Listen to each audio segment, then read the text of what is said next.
मात्र अगर 5 बेलपत्र और मट्टी के पात्र में रखा हुआ जल, मट्टी के पात्र से मतलब है कलश, जो माटी का जो कलश होता है आपके घर में जो रखा हुआ है, ये जरूरी नहीं है कि वो नया ही खरीदना पड़ेगा। आवाज सेट नहीं होगा।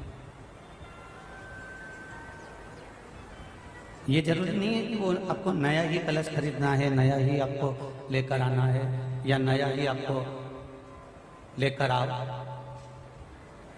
आपके घर में जो मट्टी का कलश रखा,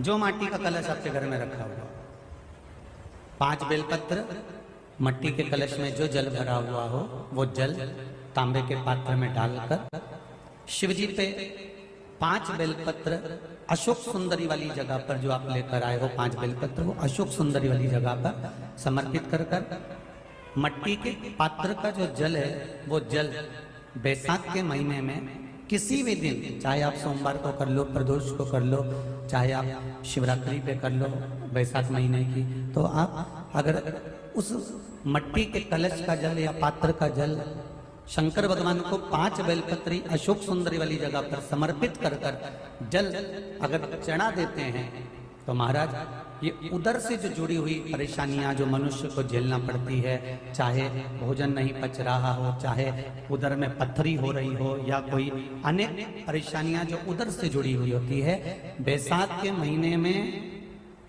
अगर प्रतिदिन मट्टी के पात्र का जल शिवजी को समर्पित करा जाता है, तो उदर से जुड़ी हुई सारी समस्याएं अपने आप धीरे धीरे समाप्त होने लगती हैं।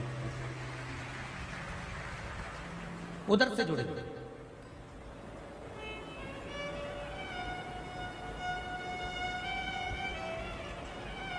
और जितने भी लोग कथा श्रवण कर रहे हैं, चाहे आस्था चैनल पर सुन रहे हो, चाहे फेसबुक यूट्यूब पर सुन रहे हो, चाहे इस पावन मायापुरी में श्रवण कर रहे हो,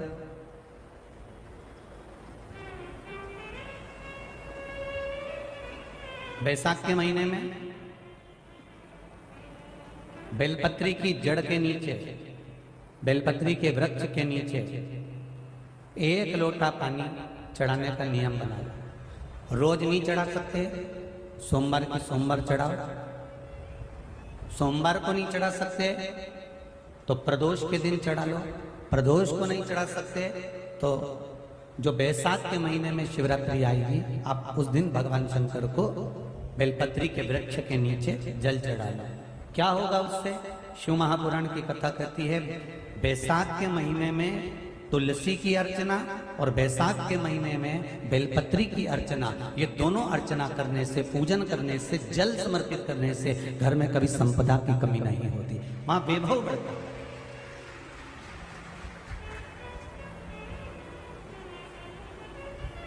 वहां संपदा की कोई कमी नहीं आती, वहां वैभव बढ़ता है।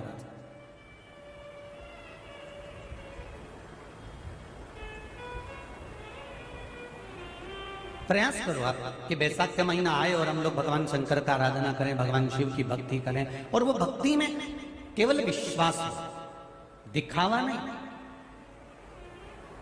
आपको पहले भी कथा में कहा कि भगवान को ना तो ढोंग पसंद है, ना प्रपंच पसंद है।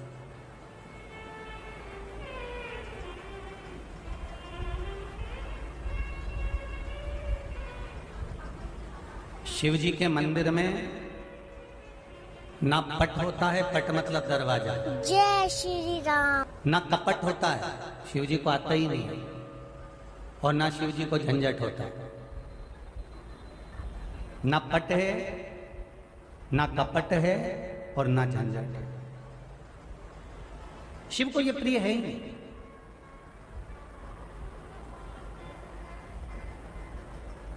शिव महापुराण की कथा तो यहां तक कहती है कि आप 2 घंटे तक मंदिर के अंदर बैठे हुए हो, माला लेकर बैठे हुए हो, आंखें आपकी बंद है और शंकर जी के मंदिर में बैठे हुए हो, नेत्र बंद करके 2 घंटे से आंखें बंद कर कर मंदिर के अंदर बैठे हुए हो, तो शंकर भगवान तो ये कहते हैं कि तू यहां बैठा है, उससे अच्छा अपने घर पे जाके क्यों नहीं बैठा?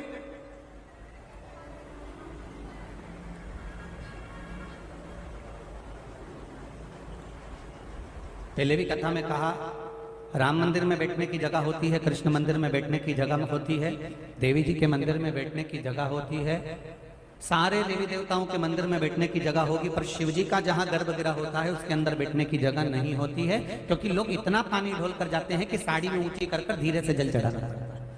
बैठने की जगह शिव रखते ही नहीं है, क्योंकि शंकर कहते हैं कि मेरे पास में बैठ कर तू समय बर्बाद मत कर। जैसे मैं राम की आराधना में लगा हूं, मेरे शंकर कहते हैं तू भगवान की आराधना में लग जा, तो तेरा अपने आप कल्याण हो जाए।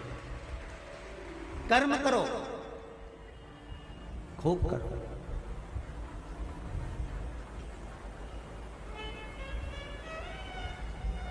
कर्म करते करते आप भगवान का भजन करो, कर्म करते करते भगवत स्मरण करो, कर्म करते करते भगवत नाम कीर्तन करो, कर्म के साथ में जोड़ दो।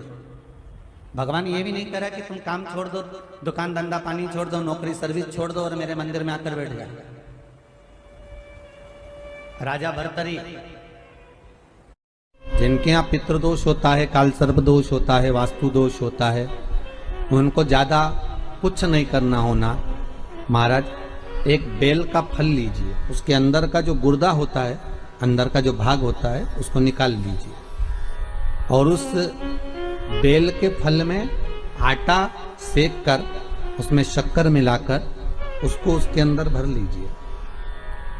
अमावस्या के दिन सुबह 10 बजे से पहले उसको अपने घर में घुमाने के बाद में जिसको काल सर्प दोष बताया है, पितृदोष बताया है या वास्तु दोष का स्मरण बताया है, घर में सब दूर घुमाकर अपने परिवार का हाथ का स्पर्श कराकर पीपल के पेड़ के नीचे तक खड्डा खोदकर उस बेलपत्र के उस फल को दाब दीजिए। महाराज केवल एक अमावस्या करना रहता है, पितरों के दोष से मुक्ति मिलती है और हमारे घर के कार्य सफल होना प्रारंभ हो। जिनके यहाँ पितृदोष, केवल एक दुर्वा, और उस दुर्वा को दरवाजे की देहली पर छुलाकर उस दुर्वा को अपनी अलमारी में, अपनी तिजोरी में उसी दिन रख दो जिस दिन लेकर आयो महाराज। कभी जिंदगी में लक्ष्मी की कमी नहीं आ सकती। गणेश जी महाराज की चढ़ी हुई केवल एक दुर्वा, और उस दुर्वा को दरवाजे की देहली पर छुलाकर उस दुर्वा को अपनी अलमारी में, अपनी तिजोरी में उसी दिन रख दो जिस दिन लेकर आयो महाराज। कभी जिंदगी में लक्ष्मी की कमी नहीं आ सकती। गणेश जी महाराज की चढ़ी हुई केवल एक दुर्वा। श्री शिवानमस्तुभ्यम। आप सब भी ये उपाय